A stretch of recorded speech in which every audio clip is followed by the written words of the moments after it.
Halo Gadgeters, balik lagi sama saya Arya. Ya, jadi di video unboxing ROG Phone 6 kemarin kan kalian udah pada sempat nulis tuh pertanyaan-pertanyaan yang cukup menarik ya. Terus kemarin juga saya sempat posting juga di Instagram Stories dan saya ngelis beberapa pertanyaan yang kepo banget sama si HP gaming ini.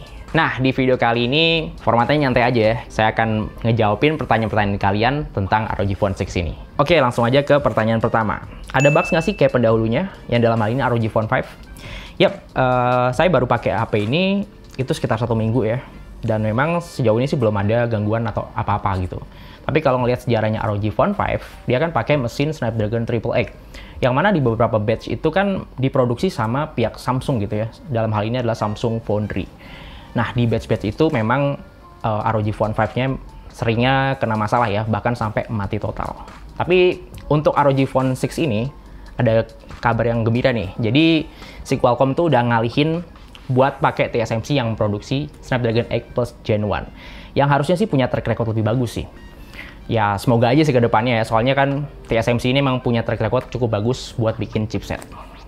Lanjut ke pertanyaan kedua. Ini masih berhubungan ya, karena di sini pertanyaan bahas chipsetnya bang. Soalnya beda HP tuh beda optimasi. Ya, ROG Phone 6 ini kan pakai Snapdragon 8 Plus Gen 1 ya. Dan sampai video ini dibuat, emang belum banyak HP-HP flagship yang pakai mesin ini. Jadi selain ROG Phone 6, ada duo Samsung Z Flip 4 dan Z Fold 4 ya. Tapi kan karena mereka bukan HP gaming, tentu optimasinya bakal beda. Nah, waktu ngetes main game di sini saya udah ngaktifin X mode ya, atau mode performa, supaya performa maksimal tuh bakal keluar. Karena ini yang diharapkan dari sebuah HP gaming. Yang pertama yaitu game PUBG Mobile ya. Di sini udah bisa dapetin 90 FPS.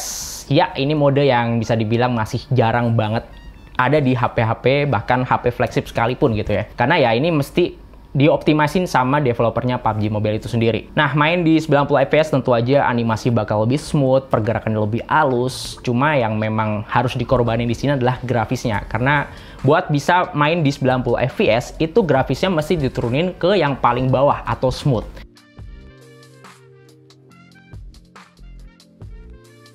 Ya, namanya juga HP gaming, di sini juga ada tombol L1 atau R1 atau yang familiar di sini disebut sebagai air trigger. Dan menyempurnakan dari air trigger yang ada di ROG Phone sebelumnya, di sini tuh fungsinya nggak cuma sekedar di tap-tap doang, tapi juga ada beberapa gestur baru kayak slide, swipe, dan macem-macem. Asli sih, ini kalau di-explore lebih banyak lagi, itu bakal makin banyak ya custom control yang bisa dimaksimalin dari ROG Phone 6 ini. By the way, kalau kalian main PUBG Mobile itu lebih suka pakai tombol L1, R1 kayak gini, atau main pakai 4 jari sekaligus? Coba deh komen di bawah. Lanjut ke game kapal perang Modern Warship. Ya, ini salah satu game yang grafisnya juga cukup bagus ya. Dan di sini juga dimaksimalin banget karena udah bisa main di 120 fps dan yang pasti stabil banget ya.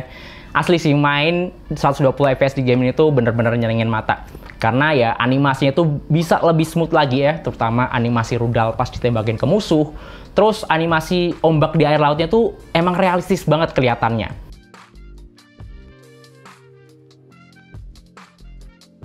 Nah, ini lanjut ke pertanyaan berikutnya ya, yang juga nanyain soal panas nih. Panas gak sih main game di HP ini? Awalnya saya pikir ini bakal panas ya, karena yang namanya HP gaming tentu aja dia bakal maksimalin performa mesinnya gitu. Jadi nggak peduli lah sama panas, yang penting hajar aja performa maksimal. Dan di sini memang udah dikasih sistem cooling yang menurut saya sih udah bagus banget ya. Ini saya main aja tuh nggak sampai 50 derajat gitu. Bahkan di kisaran 45-47 tuh masih bisa dibilang cukup hangat aja gitu ya untuk main. Dan yang perlu diketahui di sini, mesinnya itu memang ada di posisi tengah body ya. Nggak kayak di HP-HP pada umumnya yang biasanya tuh letak chipsetnya atau mesinnya tuh ada di bawah kamera. Bahkan posisi tangan normal kita pas lagi main game yang ada di ujung kiri dan kanan gini tuh nggak berasa banget kena panasnya. Paling ya cuma angkat-angkat doang sih. Terus buat dipakai buat main FIFA Mobile, di sini juga mendukung frame rate sampai 60 fps.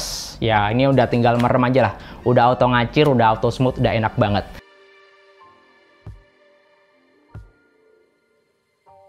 Nah, tapi pas dipakai buat main game Mobile Legends, saya ngerasa di sini optimasinya masih kurang maksimal gitu ya. Di sini cuma bisa dapetin grafis high dan refresh rate yang juga high alias 60 fps. Yang mana performa kayak gini tuh ya juga bisa dinikmatin di HP 2 jutaan. Jadi ya kayak nggak ada bedanya gitu. Ya semoga kedepannya ada pembaruan ya, minimal bisa jalan di refresh rate ultra lah, yang artinya 120 fps tuh harusnya bisa sih di sini.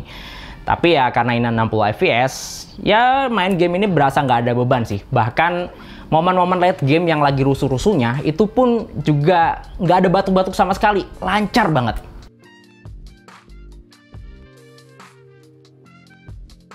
Dan pas main Genshin Impact langsung aja saya hajar pakai settingan highest 60 fps. Ternyata nggak ada beban sama sekali, lancar banget. Emang sih ada batuk-batuk dikit gitu yang bikin FPS-nya tuh turun di kisaran 45 sampai 50 FPS.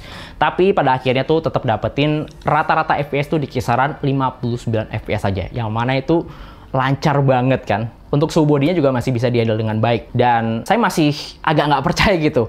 HP gaming kan biasanya dimaksimalin banget performa maksimalnya. Dan biasanya tuh suhunya bakal panas banget. Tapi di sini ternyata nggak sepanas yang saya kira gitu.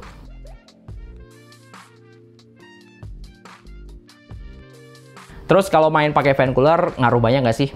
Ya, di sini saya pakai fan cooler yang bukan dari ROG-nya ya. Ini pakai fan cooler pihak ketiga dan sekaligus penasaran aja sih apakah performanya tuh bakal bisa dimaksimalin dengan fan cooler yang mana yang third party gitu, bukan dari official ROG-nya. Well, setelah dicoba main di atas 30 menit, performanya emang jadi lebih stabil sih. Ya, lebih minim batuk-batuk lah pas battle lagi rusuh-rusuhnya. Naik FPS-nya ya naik sih, tapi paling 0, gitu. Lah kan emang mentoknya di 60 FPS aja.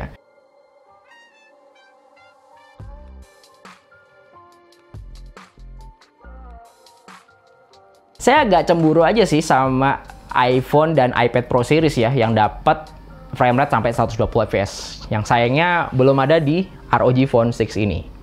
Ya, kedepannya lah semoga ada kerjasama lah antara Asus sama pihak Genshin Impact ya buat datengin frame rate 120 fps di HP ini. Baterainya awet nggak sih seharian? Ya, secara kapasitas mungkin 6000 mAh ini kelihatannya gede banget ya. Badak lah pokoknya. Tapi kalau ngelihat bagian-bagian lain dari HP ini, kayak layar yang gede gitu, terus refresh rate yang tinggi, dan yang paling penting itu performanya yang emang dibuild buat lari kenceng, ya baterai 6000 mAh di sini emang gak segede yang dibayangin sih. Levelnya sebenarnya cukup aja gitu buat dipakai satu harian penuh dengan screen on time di kisaran 7-8 jam. Ya kurang lebih kayak gini konsumsi baterai per aplikasi yang saya coba di ROG Phone 6 ini. Nah, ini dengan catatan X mode-nya saya nyalain kalau pas main game doang, terus refresh rate-nya saya set ke auto, dan untuk kecerahan layarnya saya set ke auto juga. Nah, di sini sekalian saya spill juga kecepatan chargingnya ya, yang mana di sini dikasih charger bawaan 65 watt gitu. Ini ngecas dari 10% sekitar setengah jam, itu baterainya nyaris keisi di 80%. Dan sampai bener-bener penuh, itu butuh waktu sekitar 47 menit. Alias masih di bawah 1 jam lah.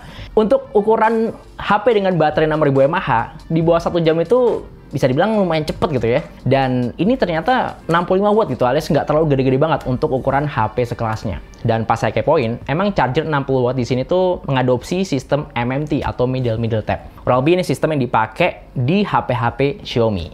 Jadi sistem MMT ini tuh ngecas baterainya tuh dimulai dari modul bagian tengah baterai, supaya distribusi dayanya tuh lebih merata dari atas ke bawah gitu. Oke, lanjut ke pertanyaan terakhir sekaligus pertanyaan yang paling banyak nih. Nah, gimana hasil kameranya kalau dibandingin sama HP yang harganya 6-10 jutaan? Yap, di sini kebetulan saya lagi pegang Samsung S20 EVO Snapdragon, Oppo Reno X 5G, dan Realme GT Neo 3. Jadi sekalian aja ya kita sandingin di sini. Nah, menurut saya kamera utama ROG Phone 6 ini tuh punya tingkat kejujuran yang paling tinggi ya. Hasilnya tuh paling mendekati kondisi aslinya. Pas lagi terik ya terik, pas mendung ya kelihatan agak kelabu gitu, bukan dibuat seolah-olah cerah. Mungkin buat yang lebih suka warna foto yang serba gonjreng, ngelihat hasil fotonya ROG Phone 6 ini tuh agak kurang nampol ya. Tapi bagian nangkep detail di HP ini bisa saya bilang ini perfect sih. Hasil fotonya juga nggak banyak dipoles sama AI kayak 3 HP lain ini. Jadi ya masih cukup rawan buat diedit-edit lagi. Lebih leluasa aja gitu ya, soalnya kadang ada hasil foto yang polesan AI-nya tuh terlalu over dan malah jadi aneh warnanya. Nah, kalau pengen dapetin angle yang lebih luas, kamera ultrawide-nya di sini juga nggak malu-malu ini. Untuk ukuran HP gaming, masih bisa bersaing lah sama 3 kamera HP kelas menengah ini. Bahkan dari segi detail dan ketajamannya, kayak nggak berasa turun gitu dari kamera utamanya. Kalau ngadepin ultrawide Samsung, emang auto kalah sih angle-nya. Ini kalah lebar di sini. Dan masih kurang bisa ngejar warna yang cerah kalau disandingin sama ultrawide-nya Realme di sini. Nah, kalau buat foto-foto low light gimana nih? Well, mode malam di ROG Phone 6 ini menurut saya sih di level yang cukup aja ya. Nggak perfect banget sih, tapi minimal buat ngurangin noise dan mempertahankan ketajaman foto di malam hari, night mode di sini tuh udah cukup ngebantu. Yang jelas, karakter warnanya tuh masih terlalu jujur buat ngabadiin momen. Ya, kalau emang dasarnya gelap, kamera ini tuh nggak akan maksa terang kayak jepretannya Oppo dan Realme. Minusnya paling nggak ada OIS aja sih di sini. Jadi ya kalau mau ngebidik pas malam-malam, tangan tremor dikit itu bakal susah buat ngambil fokus atau malah jadi goyang fotonya.